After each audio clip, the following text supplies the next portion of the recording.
Hello everyone, this is the second part of the chapter Contemporary South Asia. In the first part, I discussed about South Asia as a region, which countries are included into South Asia, and about the countries in general. And I'd also discussed about democracy and dictatorship in Pakistan. Now, in this video, we are going to discuss about democracy and dictatorship in Bangladesh, as well as the political system and the political history of Nepal, both being our neighboring countries. Now, Bangladesh is a very new country. Politically speaking, Bangladesh was born in the year 1971. And as a nation, it is very important to discuss the history of Bangladesh because it is a neighboring country of India and also because it is a country that shares the largest borders with India. So, Bangladesh shares border of approximately 3,500 kilometers with India. Okay, the state was born in 1971. Before that, as you all know, in 1947, India got independence, and with the independence, India was partitioned. So, two units of Pakistan were created, one to the western side of India and the other towards the eastern side of India. Okay, and these two units were called Western Pakistan, West Pakistan, and East Pakistan. Now, East Pakistan is what is now known as Bangladesh. So, this East Pakistan was created by dividing the states of Assam and Bengal. Fine. So, these two wings of Pakistan were culturally very different from each other. In East Pakistan, the majority population was Bengali Muslims, since it was created by dividing Bengal and Assam. Okay, these two provinces under the British rule. The West Pakistan had a majority of Urdu, Punjabi, and Sindhi speaking people. Okay, so culturally, both the wings of Pakistan were very different from each other. Bengali Muslims, if we consider the total population of Pakistan, were in majority, but the hold over the politics and the military of Pakistan was that of the western wing. So the autocratic groups of the western Pakistan, they used to control the politics of Pakistan.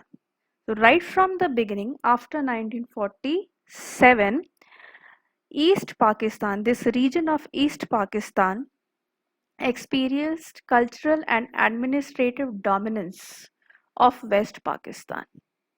So their culture was dominated. They were not giving any importance in the administrative jobs and all. Okay, and this reached to a point when Urdu was declared to be the only official language of Pakistan, which was not acceptable to Eastern Wing because here the majority population was Bengali speaking. Okay, so they started protesting against this dominance of West Pakistan. This protest was led by Awami League, whose leader and the leader of Awami League was Sheikh Mujibur Rahman. Okay, now what happened in 1970 was, yes, and at the same time you must know the leader of Awami League in East Pakistan was Sheikh Mujibur Rahman, who was very popular in East Pakistan, and the leader in West Pakistan from 1969 1969 to 1971 was General Ayub Khan. Okay, so in 1970 elections were conducted in Pakistan, and in this election Awami League, Sheikh Mujibur Rahman's party Awami League, gained majority. But The leaders of West Pakistan, they refused to recognize this election results and they refused to convene the new National Assembly. Instead, Sheikh Mujibur Rahman was arrested and he was put in high security at a place called Faisalabad. तो फैसलाबाद एक जगह है पाकिस्तान, वहाँ पे उनको बहुत ज़्यादा security के साथ उन्होंने बंद कर दिया था, जेल में बंद कर दिया था. Then a movement in East Pakistan is started for its liberation from West Pakistan. तो ये मूवमेंट बहुत ज़्यादा रैडिकल हो गया था और वो किसी भी कीमत पर अपनी इंडिपेंडेंस डिमांड करने लगे. Okay, West Pakistan started try to crush down this movement और ये क्रश डाउन करने के लिए इन्होंने अपनी आर्म्ड फोर्सेस को यहाँ भेज दिया ईस्ट पाकिस्तान में. And that repression was so severe. The forces of West Pakistan said to indulge in crimes, like they started killing, they started abducting, raping their women. तो जब ये इतनी बुरी तरीके से वहाँ पे रिप्रेशन होने लगा इस लिबरेशन मूवमेंट का, then large number of people started coming to India, fearing their life. तो उनको अपनी जान का खतरा लगा and that they started migrating to India. India में इसलिए रेफ्यूजीज का आना शुरू हो गया और ये रेफ्यूजीज का नंबर दिन पे दिन बढ़ता जा रहा था. So this seeing this, the prime minister at that time in India, Mrs Indira Gandhi, she tried to persuade Pakistan to stop such activities in East Pakistan, to consider their demands of liberation. But when Pakistan did not pay any heed to India's request, then India and Pakistan entered into a war. ठीक है, अब क्यों इंदिरा गांधी, और इंदिरा गांधी ने इसके पहले जब ये सारा कुछ हो रहा था तब India also supported, India had supported this movement of liberation of East Pakistan, and India supported the cause of Sheikh Mujibur Rahman mainly because of two reasons.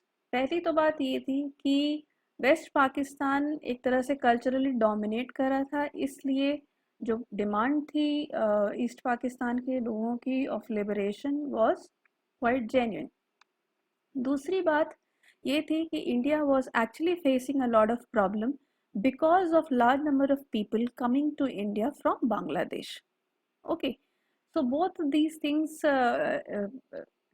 because of these things, India decided to support the liberation movements of Bangladesh.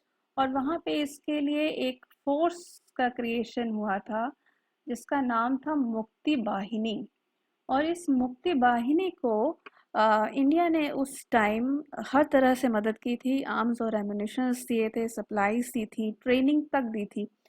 और उसके बाद फिर जब war शुरू हो गई तो मुक्ति बाहिनी के साथ मिलकर इंडिया ने वहाँ से वेस्ट पाकिस्तान की फोर्सेस को पीछे हटाना भी शुरू किया था. ओके, तो इस war, the war of 1971 resulted in the defeat of Pakistan. It was a decisive defeat. Why it is said so? Because in Dhaka, around 90,000 Pakistani troops had surrendered in front of India. इसलिए ऐसा कहा जाता है, और ये है भी कि इंडिया ने उस समय पाकिस्तान को बुरी तरीके से इस वॉर में हरा दिया था. इस वॉर में हराने का जो क्लियर कट रिजल्ट था, that was the independence of Bangladesh, independence of east Pakistan now which would be called Bangladesh. So Bangladesh as an independent state was born with Sheikh Mujibur Rahman as its leader. उनको आज़ाद करवाया India ने और वो वहाँ के president बने. तो एक डेमोक्रेटिक गवर्नमेंट वहाँ पे इस्टेब्लिश हुई. But surprisingly in 1975 Sheikh Mujib took all powers in his own hands. उन्होंने सारी पावर्स अपने हाथ में ले ली.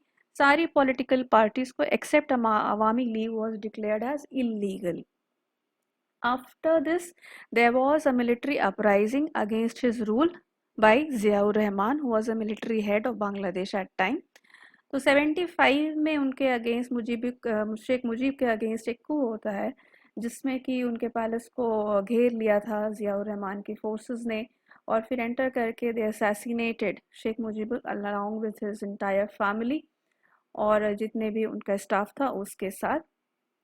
ज़ियाउर रहमान की जो गवर्नमेंट थी वो 77 से 79 तक रही। उसके बाद एक इनके अगेंस्ट भी एक coup हुआ which was organised by H M. Ershad. Okay, ये भी एक आर्मी जनरल थे। तो उसके बाद फिर इनका मिलिट्री रूल चला till 1990। In 1990 movement, a protest movement started against the rule of H.M. Irshad. This protest movement was basically led by the students. Okay, and then H.M. Irshad was forced to step down and conduct elections. So in a multi-party democratically conducted elections, democratically elected government came to power. और बांग्लादेश में फिर multi-party democracy since then. Bangladesh is a multi-party democracy. इसमें 2 leaders उसकी politics में, बांग्लादेश की politics में उसके बाद बहुत प्रोमिनेंट रहे। Daughter of Sheikh Mujib, that is Sheikh Hasina, who is the present Prime Minister of Bangladesh, and Khalida Zia, who happens to be the daughter of Ziaur Rahman. Okay, so this is about democracy and dictatorship in Bangladesh. Both Pakistan and Bangladesh have experienced same kind of political history. Now we move to another country, which is our neighboring country, Nepal. Nepal is also a landlocked country. Nepal is a landlocked country and surrounded by India from 3 sides, from west, east and south. And in the north there are Himalayas. It is a Himalayan kingdom. और Himalayas के north में जाता है आपका तिब्बत, और उसके उधर है फिर China. Okay, the country was a Hindu kingdom for a very long time. Still, the Hindus are in majority in Nepal. About 81, approximately 81% of the population is Hindu. तो बहुत ज़्यादा नंबर्स है वहाँ पर हिंदू का, इसलिए कभी कभी इसको हिंदू नेशन कहा जाता है। First wave of democracy in Nepal occurred in 1990। उस समय किंग बीरेंद्र थे वहाँ के ruler. So till 1990 it was a monarchy. In the first wave of democracy, people demanded for a government. Okay, and this was accepted by King Birendra. So the monarchy in Nepal converted into a constitutional monarchy. Okay, when the king accepts limits on his power by a constitution, then it is called a constitutional monarchy. तो 1990 में Nepal convert हो गया constitutional monarchy में, but उसके बाद से ही वहाँ पे एक थ्री पार्टी स्ट्रगल्स तीन उसके ग्रुप्स थे जिनके बीच में स्ट्रगल स्टार्ट हो गया। एक थे डेमोक्रेट्स और एक थे माओइस्ट, और तीसरा जो ग्रुप था वो किंग के पावर को सपोर्ट करने वाला, जिनको हमने कहा मोनार्किस्ट। ओके, इसके बाद ये थ्री पार्टाइड स्ट्रगल एक तरह से वहाँ पे शुरू हो गया। बट इसके बीच एक और डेवलपमेंट हुआ। In 2000 there was a royal massacre, and in this royal massacre king Birendra was assassinated along with his entire family. Okay, so after this king his brother king Gyanendra became the king. That happened in 2000. उसके बाद 2002 में जो king Gyanendra थे उन्होंने parliament को abolish कर दिया, government को डिसमिस किया, पार्लियामेंट को अबॉलिश किया, and he took all powers in his hand. Means कि जो कॉन्स्टिट्यूशनल मोनार्की 1990 में इस्टेब्लिश हुई थी, उन्होंने गवर्नमेंट को सस्पेंड करके ही establish a direct rule of the king. Okay, तो अब फिर से वो मोनार्की हो गया, fine, absolute monarchy.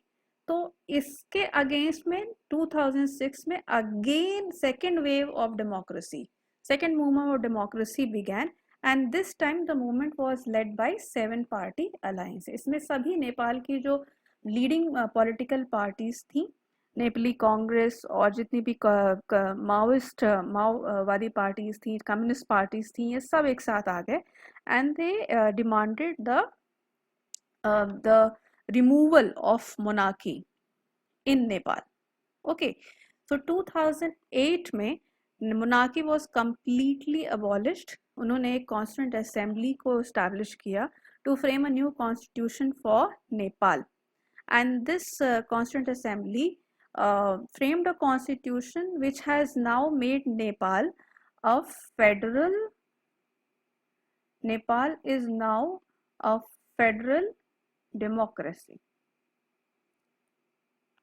Okay, and it is a republic. All powers of the monarchs have been taken away. तो अब monarchy वहाँ पे नहीं है. It is a federal republic. It has a democratic multi-party system जहाँ पे elections conduct हुए और अब वहाँ पे एक elected government है. But right now after that इसके बाद से जो power है that has largely been into the hands of the Maoist. अभी भी काफ़ी disturbances वहाँ पे होते रहते हैं. इस समय जो प्राइम मिनिस्टर है नेपाल के वो हैं केपी शर्मा ओली और ये भी एक जो कम्युनिस्ट पार्टी है नेपाल की उसके लीडर हैं. Okay, so this has been the history of political history of Nepal, a monarchy turning into a multi-party democracy. Okay, so in this video I'm not going to go any further because already these two countries the political history is complicated enough for you all to go through it again and again in order to understand it properly. Okay, try to research more on these things, try to read more on these two countries because later in the chapter we have to see India's relationship also with these countries. Fine. So till then, keep reading, keep studying, and keep watching. Fine. Stay healthy.